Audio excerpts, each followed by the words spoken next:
days out from the Massachusetts primary election, a bunch of races still seem very much up in the air, and one of them has quickly become a drama-filled contest, with sexual assault allegations taking center stage in the race for an office that would oversee prosecuting such crimes. I'm Michael Jonas from CommonWealth Magazine. Joining me on today's pre-primary episode of the podcast are Boston Globe columnist Joan Vinacchi and GBH News politics editor Peter Kadzis. Joan, thanks for being here. Thanks for asking. And Peter, it's great to have you with us. Wonderful to be here, Michael. So I'll be honest, a few days ago, we're planning out this episode, and we thought we'd be taking a look at some of the more interesting statewide races on the September 6th ballot, and we will get to that.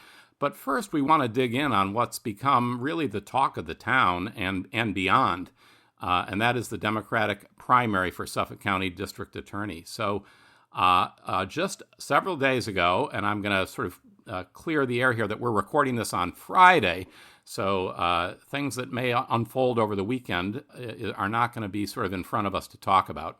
So earlier this week, on Tuesday, the Boston Globe published a story reporting that Ricardo Arroyo, who's challenging the sitting DA Kevin Hayden, was the subject of two investigations involving allegations of sexual assault back when he was 18 and 19 years old. Arroyo, who's 34 years old, not only denies ever committing any sexual assault, he claims he never even knew about the allegations until asked about them days ago by Globe reporters. This is despite police records suggesting otherwise.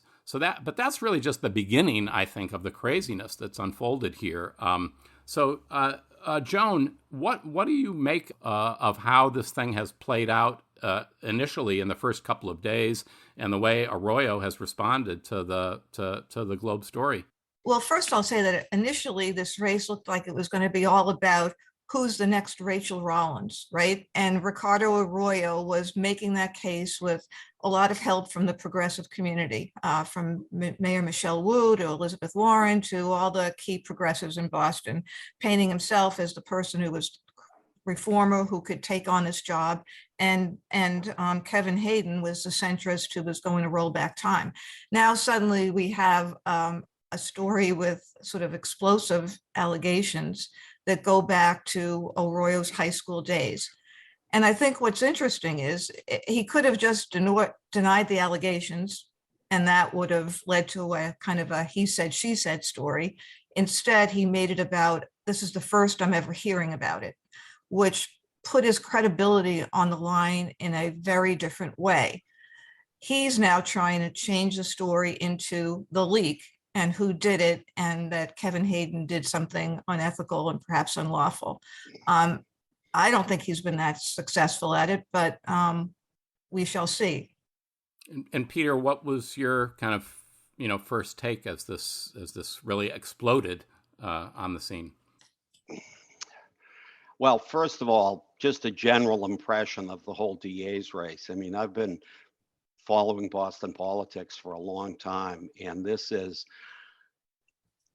maybe the most brutal race I can remember.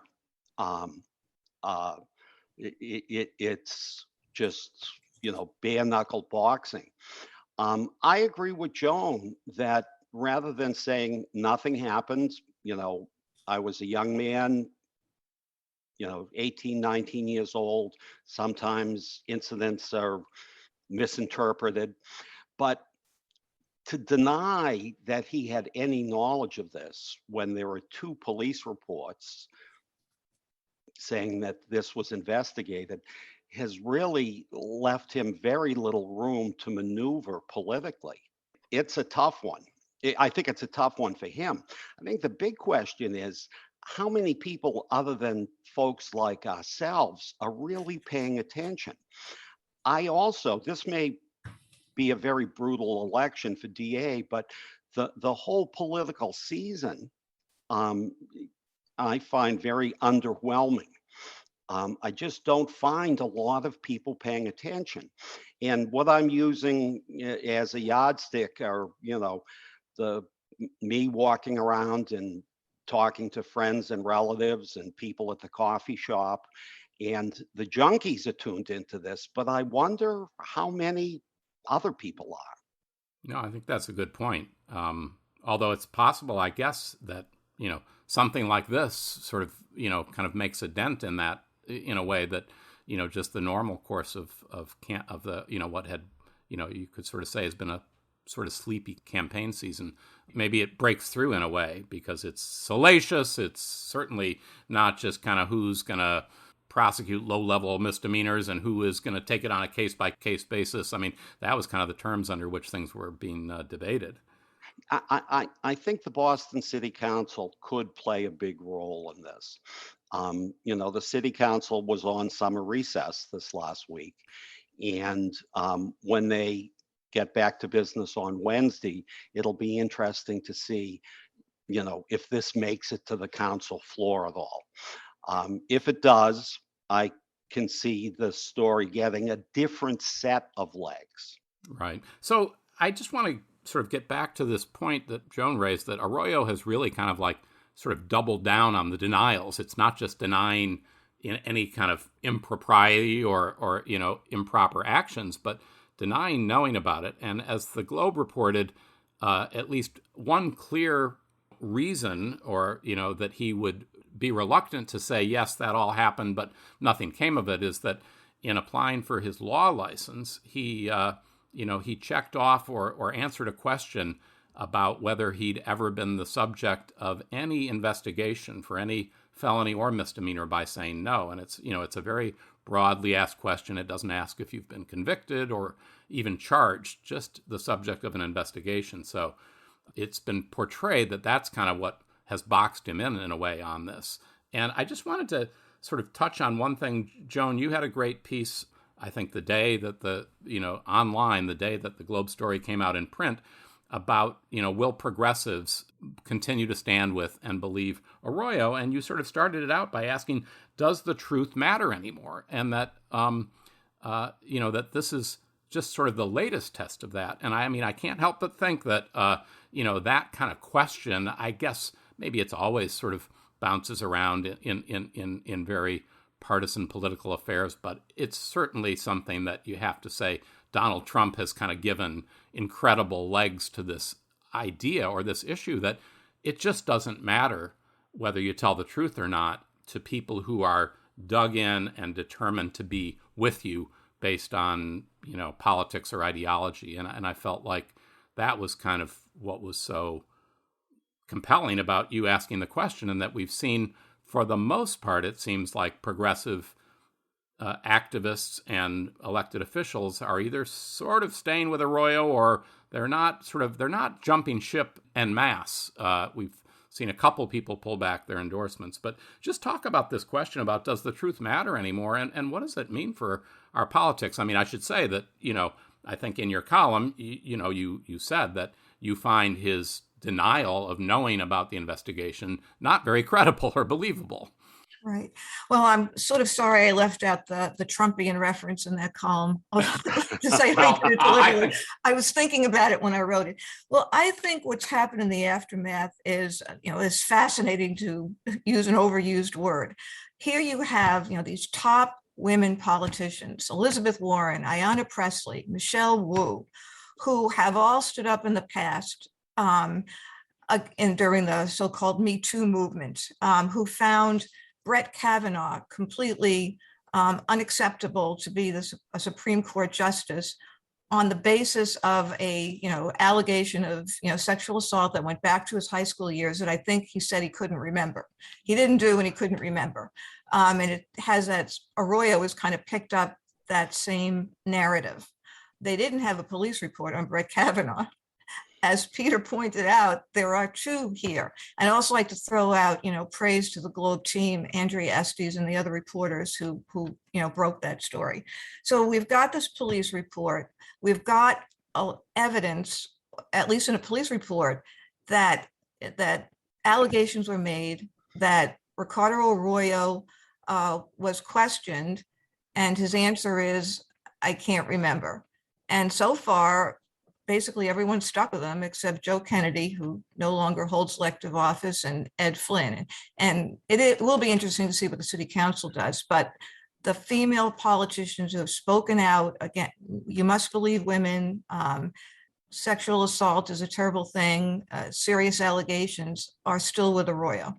And it sort of brings to mind the old saw, where you stand depends on where you sit, right? It just feels like, and I mean, there's even been, there have been some people sticking with him. I think City Councilor Kendra Lara, who's said she's herself been a victim of assault in the past, but she and the Arroyo campaign have sought to turn this whole thing around, including this kind of bizarre spectacle that I was at, this press conference that he held to address this, but at which they first had a lawyer, a woman who claims to be representing one of the women involved back in 2007, who said, not only does she now completely deny that anything happened, but she said the only one victimizing her now is Kevin Hayden. And it's quite a, again, I have to say, it's sort of a Trumpian move to sort of just turn everything around and sort of, and the best defense is a good offense. So I think you said it. You don't know if it's very effective, but that's certainly been the approach. Yeah, I always hold on to my wallet when public figures try to focus on who the leaker was rather than the substance of the leak. Elizabeth Warren called for Brett Kavanaugh's impeachment after he was approved as an associate justice to the Supreme Court. The silence from the higher profile progressive Democrats is just deafening. It is really something. I mean, isn't someone even going to say, geez, I'd like a more convincing explanation? Right. I mean, you could even be polite about it. So I feel like the high profile politicians have mostly sort of been ducking for cover. Mayor Michelle Wu, who's just out and about everywhere, didn't seem to have that luxury. I mean, reporters kind of got to her very quickly because she's just so present out in the community. And she sort of said it's troubling, the allegations. And then she said, we'll have to see how the story evolves, which I kind of put her in this holding pattern. But what if it doesn't evolve in the next few days? This is what it is. And, there's often uncertainty and ambiguity or, some element of that. So where does this leave her? Well, I think one thing she could do is release with redactions the police reports. She ended up doing that with the Patrick Rose case, and at least let the public see what the Globe has seen in terms of what actually it was reported in those reports. That's one thing she could do. Another thing she could do is call for Arroyo to waive his lawyer client privilege with the lawyer who represented him from back at that time. That's if she really wanted to know more about this case. I'm not sure that she does because she supports Arroyo. So that's kind of an interesting twist to it. Yeah. I mean, it's very interesting that you raised the parallel with the Rose case. In April of 2021 on WBUR, Arroyo issued an impassioned call for transparency.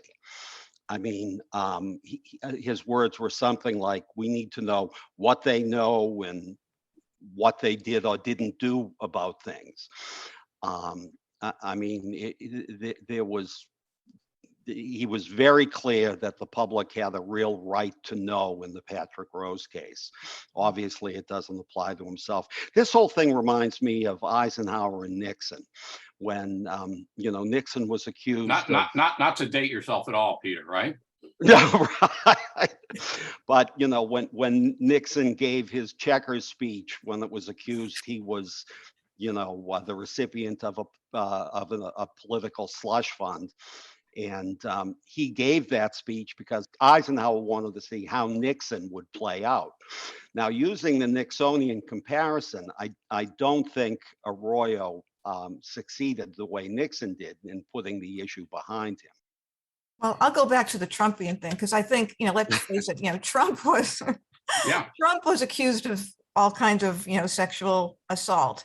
And the people that, wanted to vote for Donald Trump voted for Donald Trump, despite that. And a version of that also played out with Joe Biden. He came under some Yeah. accusations for inappropriate touching or whatever you want to call it. And the people who wanted to vote for Joe Biden voted for Joe Biden. And it may very well be that the people who want to vote for Ricardo Arroyo because what they think he stands for as an next DA is more important than whether or not he lied about this. That is the story of Bill Clinton and Monica Lewinsky. Women were largely silent because they liked Bill Clinton in toto, as opposed to the taking a narrow look at Bill Clinton. I just want to say too, it's important to note that Arroyo's never been charged, but he was investigated, and that's all the Globe story alleges. The Globe story alleges that he was twice investigated for what, let's say, sexual impropriety when he was a teenager, a late teenager.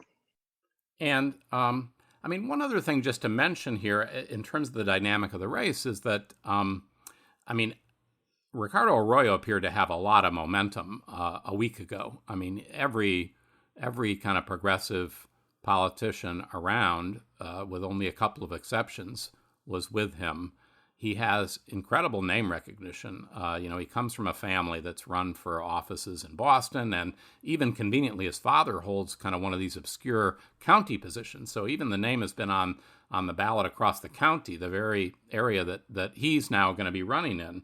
And Hayden, I have to say, seems like a perfectly competent lawyer and as a seasoned prosecutor, looked kind of hapless as a politician campaigning. I mean, he was just not comfortable in his own skin. He was kind of forcing himself out there to try to kind of learn the ropes in this kind of odd world of politics and campaigning that you have to do in order to get to the office that he says he's the most qualified to continue in.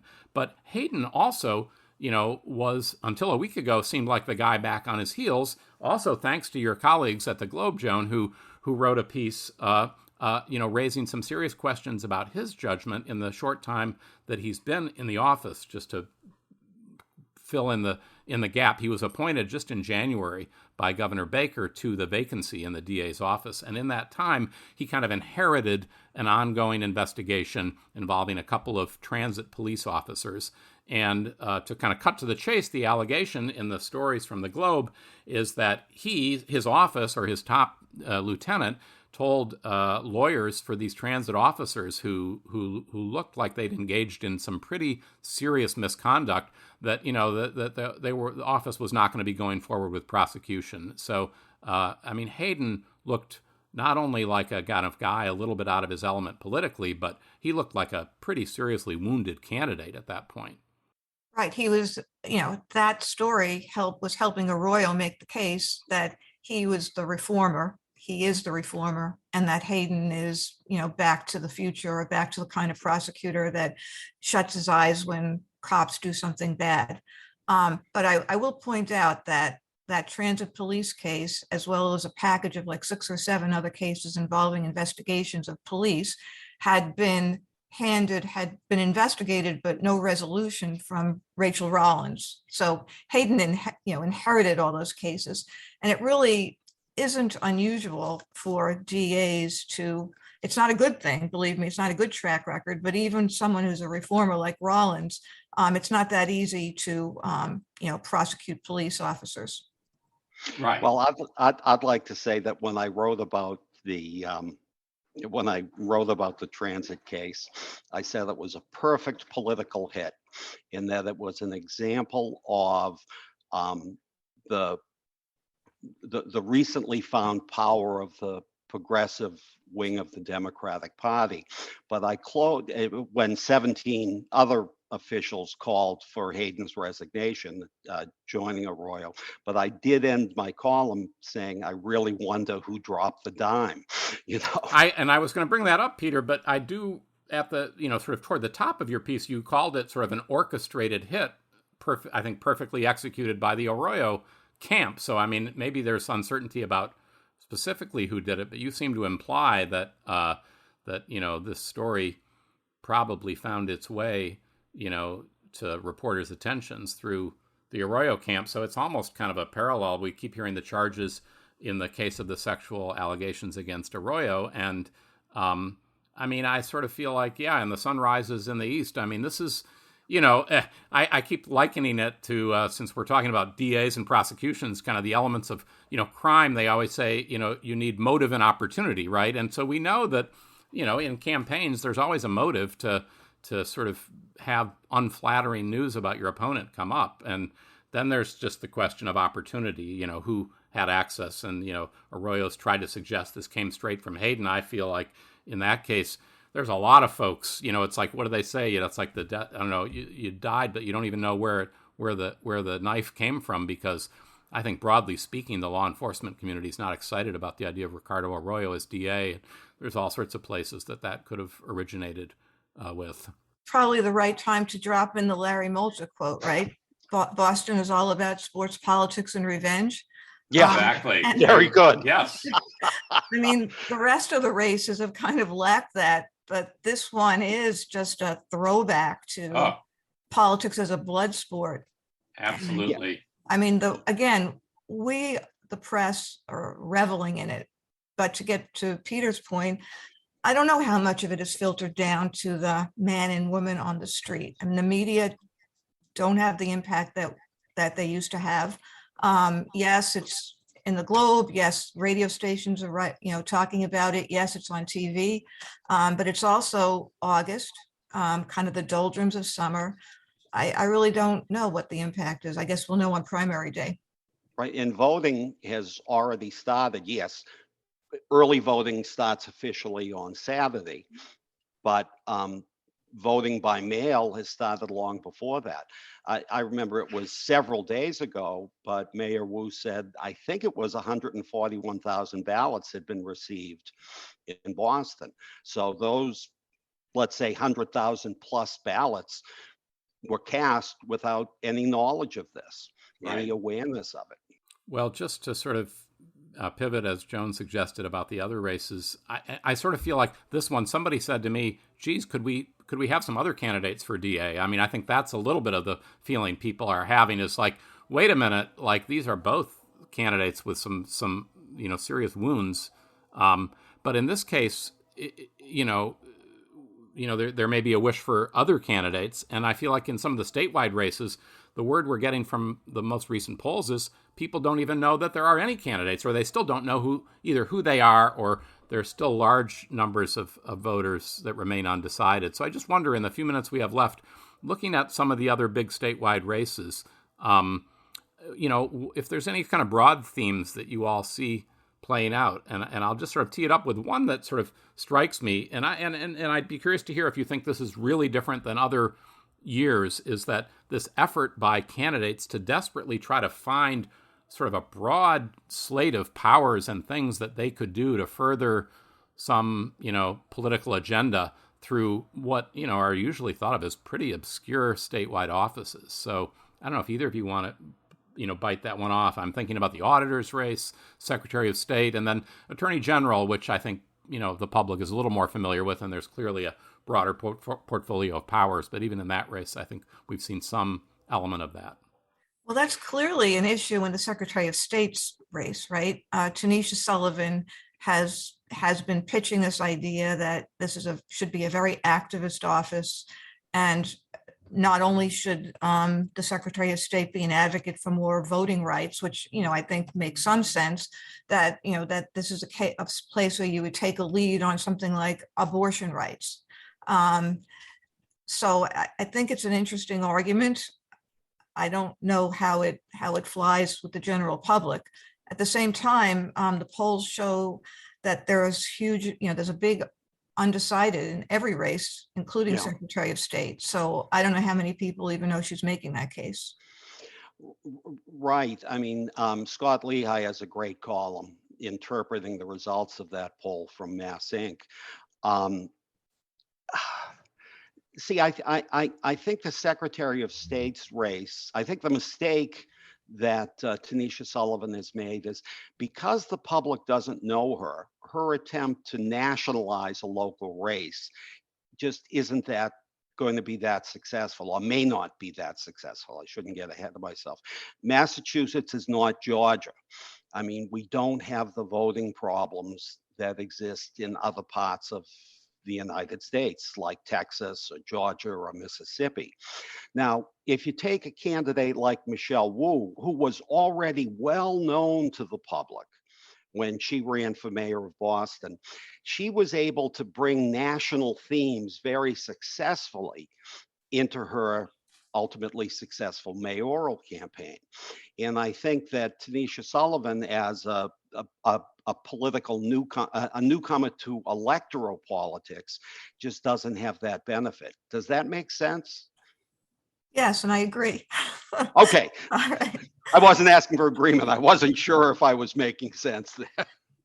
I was also going to sort of suggest or predict that the next week or so, because of so many undecideds, and that we may see, usually at the end of a campaign, don't the strategists say you close the deal with a positive message? I think because there are so many undecideds, that some people may try to close the deal with a more negative message. I think in the lieutenant governor's race, we're sort of seeing that with the ads that Eric Lesser is running against Kim Driscoll, the mayor of Salem. He's accusing, linking her to a PAC, and just kind of the whole, the sleaziness of money, and that she may be in the tank to some developer. It's like, okay, at the last minute, I've got to distinguish myself, and the way to do it is to make my opponent look bad. Yeah, in she doesn't strike me as being the epitome of evil. The biggest problem Eric Lesser has, and he's an admirable public servant, is he's from the western part of the state. The last time someone from the western part of the state was elected to a constitutional officer was Foster Ferkalow. I know I'm dating myself again here. That was the Eisenhower era, wasn't it? Yeah. To me, one of the interesting sub-themes is who does organized labor support? I think that in the race for auditor, what's interesting is what do the endorsements say about the various candidates? DiZoglio has huge support from organized labor and public employee unions. That, to me, is a more important mark than what they both say they'll do with the office, because they're both very energetic.